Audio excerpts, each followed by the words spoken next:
Qual as ideias, meus queridos? Sejam muito bem-vindos a mais um vídeo. Gostaria de colocar um vídeo aí para vocês de uma discussão que aconteceu no debate agora pela manhã da sexta-feira entre o Juca Kfouri e o Mauro César. E assim, eu achei o posicionamento do Juca Kfouri com bastante clubismo. Eu acho que ele não tirou muito a camiseta do Corinthians para colocar a sua opinião. E dessa vez, o Mauro César ele teve uma visão muito mais racional, muito mais imparcial em relação ao que acontece dentro do cenário esportivo do brasileiro hoje, né?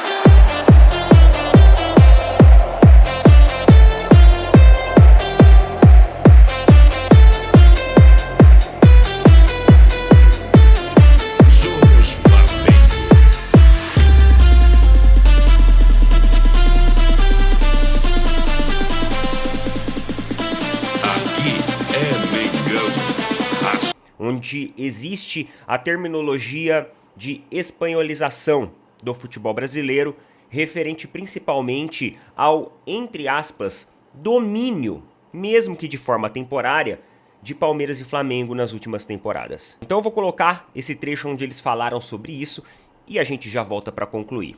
Bora lá.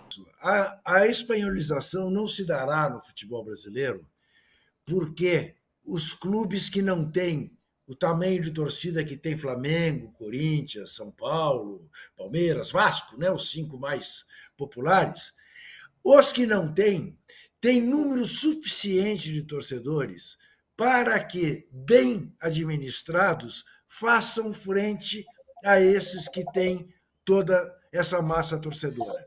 É você pensar isso. Que clube europeu, tirante os grandes clubes europeus, mas do segundo escalão, tem, por exemplo, o número de torcedores que tem o Grêmio, que tem o Inter, que tem o Galo, que tem o Cruzeiro? Não tem. Não tem, porque não tem as dimensões do Brasil.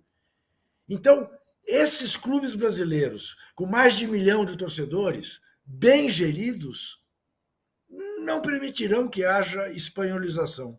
Eu não acredito nisso, nunca acreditei. Bem geridos, Gilca? Tem isso aqui no Brasil? Dá para contar numa mão só, bem geridos, dos grandes. A maioria é muito mal administrada. Agora, tem outra coisa. Esses clubes não têm média de público que os clubes europeus têm, não. Os clubes médios da Europa têm média de público melhor do que os clubes aqui do Brasil, de milhões de torcedores. Exatamente. O Botafogo lidera o campeonato, conseguiu colocar 39 mil contra o Palmeiras, mas joga para 20 mil, jogou para 11 mil já, liderando o campeonato, em segundo lugar, em terceiro lugar. Exatamente, porque não tem a gestão que esses clubes europeus têm, não tem a política de marketing. Está liderando, Juca, ninguém vai, vão 11 mil pessoas, 20 mil pessoas, time líder do campeonato. O brasileiro não vai a estádio de futebol como lá fora. Eu acho muito questionável isso, sinceramente. Tem muito torcedor, mas não vai. Os caras não vão. Quer dizer, você acredita na espanholização? Eu acho que ela, de certa forma, até já acontece. Quem está ganhando os últimos campeonatos? O Palmeiras ganhou 16, ganhou 18, ganhou em 19, Flamengo ganhou em 22, ganhou em 23, Flamengo ganhou em 20, ganhou em 19. Teve um Atlético e um Corinthians no meio. O Brasileirão só deu Palmeiras e 2 vezes o Flamengo. O resto tudo Palmeiras.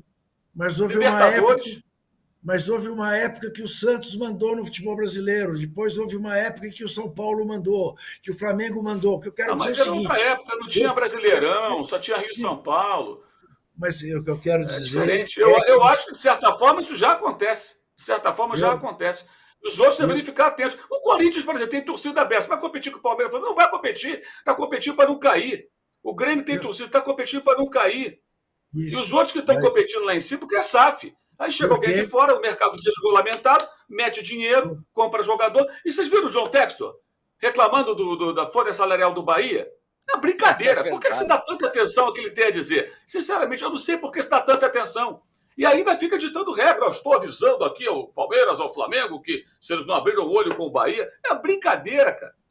Sendo que ele ficou 2 anos, o time dele, 2 anos dando déficit, ele contratando. Quando ele fala de teto salarial, é uma política que prioriza o Botafogo porque você faz um jeito que você tem déficit, pode contratar e o teto salarial é equilibrado. Na verdade, a gente devia falar de um fair play que poderia unir todos os clubes em outro molde e não teto salarial. Não. E aí ele alega que ele na França compete contra os árabes e que ele no máximo pode ser segundo colocado, mas o time dele não é segundo colocado desde 2016. Pessoal, vocês viram aí, basicamente eu acho que o Mauro César, ele foi muito feliz nessa análise que ele fez. Palmeiras e o Flamengo serão os únicos clubes brasileiros dominantes daqui até o resto da vida.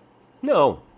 Eventualmente, esse protagonismo ele pode se alternar.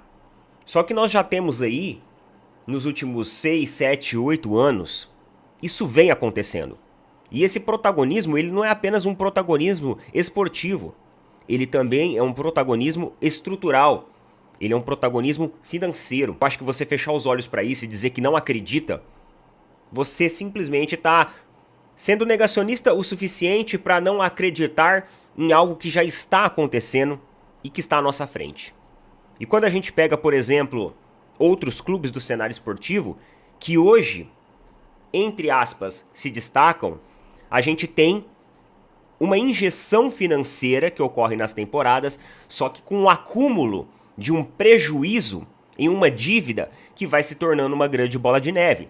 E essa dívida, ela mais aumenta do que diminui, e os títulos e a prosperidade competitiva e as categorias de base, elas não evoluem. Atlético Mineiro tem colocado muito dinheiro. Você vê aí outras equipes também colocando muito dinheiro, o próprio Botafogo.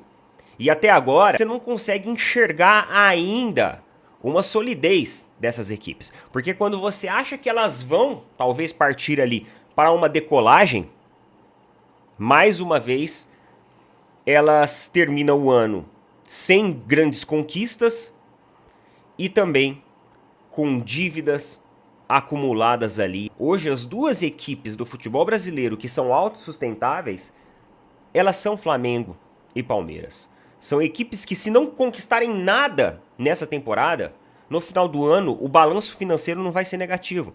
Porque tem venda de jogadores, porque tem público consumidor nos estádios, porque já vem de um capital que vem sendo acumulado, de um fluxo de caixa saudável. Então eu acredito que a gente tem que olhar por várias e várias variáveis. E isso já está acontecendo. Não é à toa que os outros clubes têm se esforçado e injetado muito dinheiro, até de forma, em algumas situações, um pouco irresponsáveis, para tentar serem mais competitivos, como por exemplo é o caso do Corinthians. Coloca nas opiniões aí o que vocês acham a respeito disso. Tamo junto. Obrigado por assistir. Saudações rubro-negras. Até a próxima.